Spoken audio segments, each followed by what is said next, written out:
አላህ ብቻ ነው የፈጠረው። ሌላ ያልፈጠረን አካል ከፈጣሪ እኩል አድርገህ አታምልክ፣ አትስገድ፣ ለሱ አትረድ፣ በስሙ አትማል፣ በአላህ ተብቃቃ አሉ ዒሳ። ይሄ ነው እንግዲህ የዒሳ አስተምህሮት፣ የዒሳ ሰበካ። አላህን በብቸኝነት ተገዙ፣ የኔም የእናንተም ጌታ አምላክ አላህ ነው የሚል ነው። አንዳንድ ጥቅሶች ላይ አባቴ ብሎ ሊሆን ይችላል ዒሳ አላህን ባለውለታዬ ማለት ካነበርኩበት ያስገኘ እንደ አባቴ ተንከባከበኝ ማለት ነው እንጂ የወለደኝ አባት ማለት አላህ አይወልድም፣ አልወለደም፣ አልተወለደም። ፈኽተለፈ አልአሕዛቡ ሚን በይኒሂም ዒሳ ይሄን ንግግር ሲያስተላልፍ በቦታው ላይ የነበሩ ሰዎች፣ አሕዛቦች፣ ህዝቦች ሐሳባቸው ተለያየ በዒሳ ጉዳይ። ከፊሎች አላህ ራሱ ነው አሉ፣ አላህ ራሱ ዒሳ ነው አሉ። ከፊሎች ዒሳ የአላህ ልጅ ነው አሉ። ተዓላ አላሁ ዐን ሃዛ ዑሉወን ከቢራ፣ አላህ ከዚህ የላቀ ነው የጠራ ነው፣ ልጅ አያስፈልገው። ማ ካነ ሊላሂ ሚን ወለድ ወማ ካነ መዐሁ ሚን ኢላህ፣ አላህ ልጅ የለውም ከእሱ ጋር የሚመለክ አምላክም የለም። ከእነሱ ውስጥም እሱም እናቱም ሁለቱም እኩል ስልጣን ደረጃ ያላቸው አምላኮች ናቸው አሉ። ለዚህም አላህ ሱረቱ አልማኢዳ ላይ መልስ ሰጥቷል። ዒሳም እናቱም ምግብ ይበሉ ነበር፣ አምላክ ደግሞ ምግብ አይበሉ፣ አይደክም፣ ምንም ነገር አያስፈልገውም። ሌሎች ደግሞ አይሁዶች ዒሳ የዝሙተኛ ልጅ ነው፣ እናቱ ደግሞ ዝሙተኛ ናት፣ በግይ ናት፣ የተከበረችውን የጠራቸውን መርየምን በዝሙት ጠረጠሩ። የተከበረውን ዒሳን የዝሙት ልጅ አሉ። ለዛም ነው ኋላ ላይ ለመግደል ጥረት ያደረጉት፣ ከሀገር ያፈናቀሉት። የተወሰኑት ደግሞ ዒሳ የአላህ ባሪያ የአላህ መልእክተኛ ነው፣ የአላህ ተአምር ነው።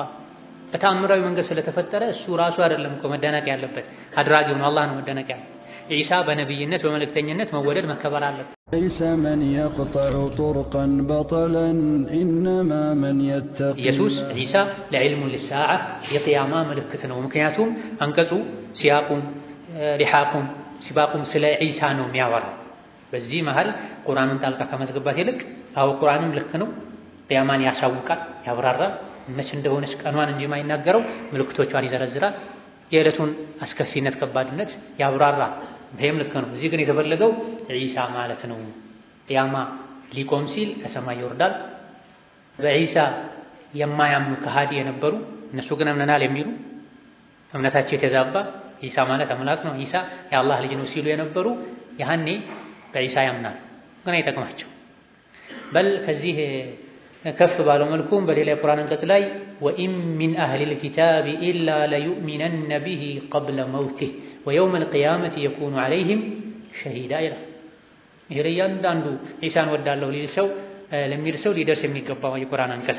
ወይም ሚን አህሊል ኪታብ አንድም አህለል ኪታብ የሆነ አይሁድ ወይም ክርስቲያን የሆነ ሰው የለም ኢላ ለዩእሚነነ ቢሂ ቀብለ መውቲህ፣ እሱ አጀሉ ደርሶ ከመሞቱ በፊት ወይም ዒሳ ሰማይ ላይ ያለው ወርዶ እንዴተኛውን ሰው ኖሮ ከመሞቱ በፊት በዒሳ ቢያምን እንጂ ይላል ሱረቱ ኒሳ ቁጥር 159 ላይ። ምን ማለት ነው? ዒሳ አልሞተም፣ ሰማይ ነው ያለው፣ ይወርዳል። ከመሞቱ በፊት ሁሉም አህለል ኪታብ ነኝ የሚል ሰው የዒሳን ማንነት ያውቃል። ወርዶ ምን ሲያደርግ፣ መስቀልን ሲሰብር፣ ኺንዚርን ሲገድል፣ የተለያዩ ነገሮችን ሲከለክል፣ መጥፎ ነገሮችን ከነቢዩ ኡመት ጋር አብሮ ሲሰግድ፣ መሲሕ ደጃልን ሲገድል፣ በቃ እኛ የምናውቀው ዒሳ ይሄ አይደለም ይላል። ልክ አይደለም፣ የኛ እምነት ስለ ዒሳ ልክ አይደለም ይላል። ዒሳ እንደሚመጣ እነሱም ያምናሉ። ሲመጣ የሚሰራውን የሚመጣው ማንነቱን ነው እንጂ የማያምኑት ማይቀበሉት። በሌላ በኩል ደግሞ ቀብለ መውቲህ የሚለው ضميሩ ለዒሳ ነው። አንድ ተፍሲር ዒሳ ከመሞቱ በፊት ሁሉም ትክክለኛውን ኢማን ያምንበታል ቂያማ ሲቀርብ። አይደለም እያንዳንዱ አይሁድ ወይም ክርስቲያን ነኝ የሚል ሰው የግሉ አጀል ደርሶ ሊሞት ሲል ሲያጣጥር ትክክለኛውን ማመን በዒሳ የሚያምነው ያኔ ነው። መቼ ከዱንያ ሲወጣ ሐቁ ይገለጥለታል፣ ሸይጣን መንገዱን ይለቅለታል። አሁን ብታምን ማመኛ ሰዓት አይደለም።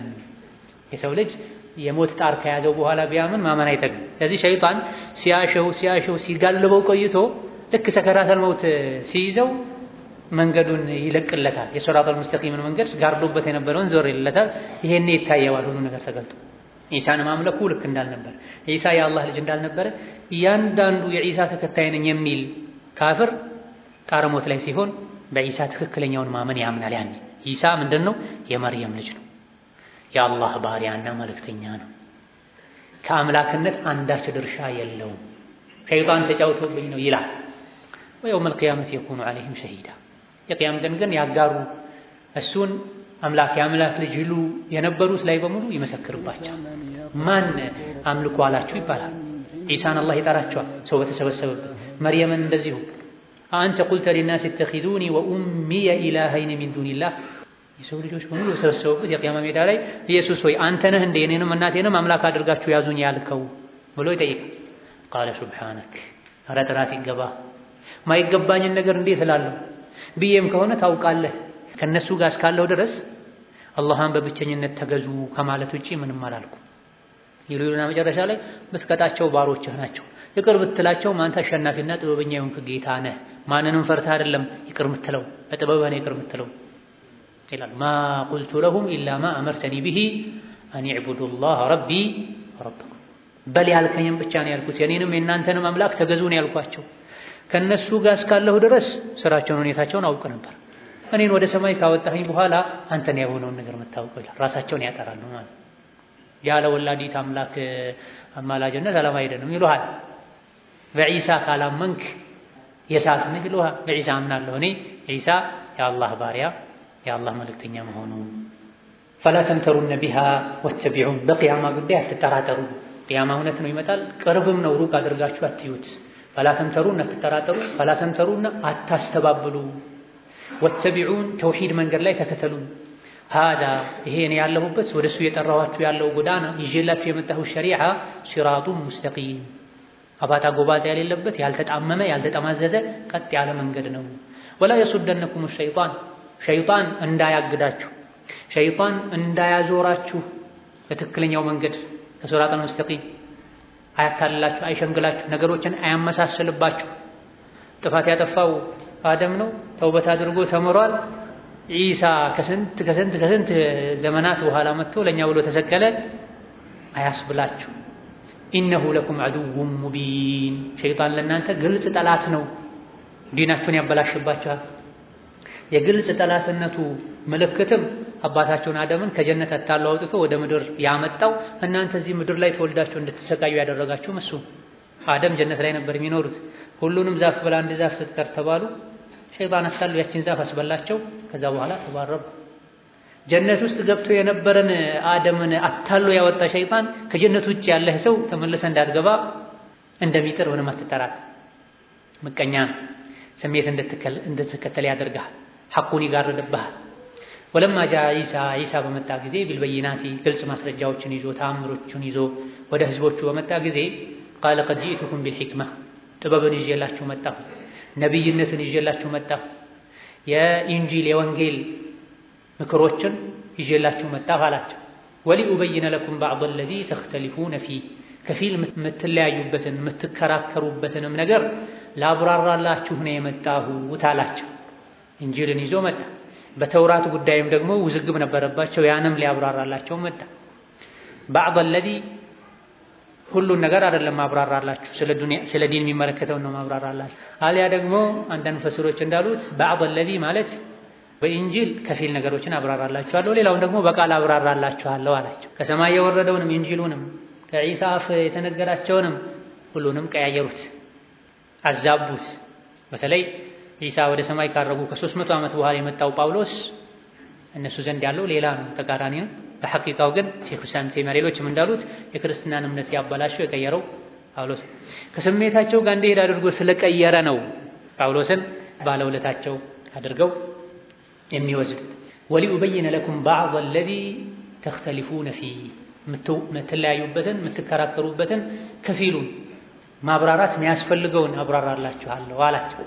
ፈተቁላህ ወአጢዑን፣ አላህን ፍሩ፣ ታዘዙ፣ ተከተሉን። አላህ ያዛችሁን እሺ ብላችሁ አድርጉ፣ የከለከላችሁን ተከልከሉ። ኢነላህ ሁወ ረቢ ወረብኩም፣ ከምንም በላይ ደግሞ እንድትከተሉኝ የምፈልገው በተውሂድ ጉዳይ ነው። ኢነላህ ሁወ ረቢ፣ አላህ እሱ ነው ጌታዬ፣ ወረብኩም የእናንተም ጌታ፣ እኔም እናንተም ባሪያ ነን፣ ከእሱ ከጃይ ነን፣ ከባሪያነት አንጻር እኩል ነን።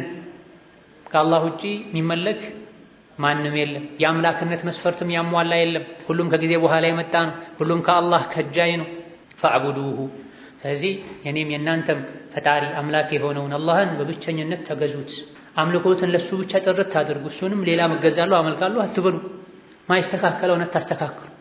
አፈመን የኽሉቁ ከመን ላ የኽሉቅ፣ አላህ ብቻ ነው የፈጠረው። ሌላ ያልፈጠረን አካል ከፈጣሪ እኩል አድርገህ አታምልክ፣ አትስገድ፣ ለሱ አትረድ፣ በስሙ አትማል፣ በአላህ ተብቃቃ አሉ ዒሳ። ይሄ ነው እንግዲህ የዒሳ አስተምህሮት፣ የዒሳ ሰበካ። አላህን በብቸኝነት ተገዙ፣ የኔም የእናንተም ጌታ አምላክ አላህ ነው የሚል ነው። አንዳንድ ጥቅሶች ላይ አባቴ ብሎ ሊሆን ይችላል ዒሳ አላህን ባለውለታዬ ማለት ካነበርኩበት ያስገኘ እንደ አባቴ ተንከባከበኝ ማለት ነው እንጂ የወለደኝ አባት ማለት አላህ አይወልድም፣ አልወለደም፣ አልተወለደም። ፈኽተለፈ አልአሕዛቡ ሚን በይኒሂም ዒሳ ይሄን ንግግር ሲያስተላልፍ በቦታው ላይ የነበሩ ሰዎች፣ አሕዛቦች፣ ህዝቦች ሐሳባቸው ተለያየ በዒሳ ጉዳይ። ከፊሎች አላህ ራሱ ነው አሉ፣ አላህ ራሱ ዒሳ ነው አሉ። ከፊሎች ዒሳ የአላህ ልጅ ነው አሉ። ተዓላ አላሁ ዐን ሃዛ ዑሉወን ከቢራ። አላህ ከዚህ የላቀ ነው፣ የጠራ ነው፣ ልጅ አያስፈልገው። ማ ካነ ሊላሂ ሚን ወለድ ወማ ካነ መዐሁ ሚን ኢላህ። አላህ ልጅ የለውም፣ ከእሱ ጋር የሚመለክ አምላክም የለም። ከእነሱ ውስጥም እሱም እናቱም ሁለቱም እኩል ስልጣን ደረጃ ያላቸው አምላኮች ናቸው አሉ። ለዚህም አላህ ሱረቱ አልማኢዳ ላይ መልስ ሰጥቷል። ዒሳም እናቱም ምግብ ይበሉ ነበር፣ አምላክ ደግሞ ምግብ አይበሉ፣ አይደክም፣ ምንም ነገር አያስፈልገውም። ሌሎች ደግሞ አይሁዶች ዒሳ የዝሙተኛ ልጅ ነው፣ እናቱ ደግሞ ዝሙተኛ ናት፣ በግይ ናት። የተከበረችውን የጠራቸውን መርየምን በዝሙት ጠረጠሩ፣ የተከበረውን ዒሳን የዝሙት ልጅ አሉ። ለዛም ነው ኋላ ላይ ለመግደል ጥረት ያደረጉት፣ ከሀገር ያፈናቀሉት። የተወሰኑት ደግሞ ዒሳ የአላህ ባሪያ የአላህ መልእክተኛ ነው፣ የአላህ ተአምር ነው።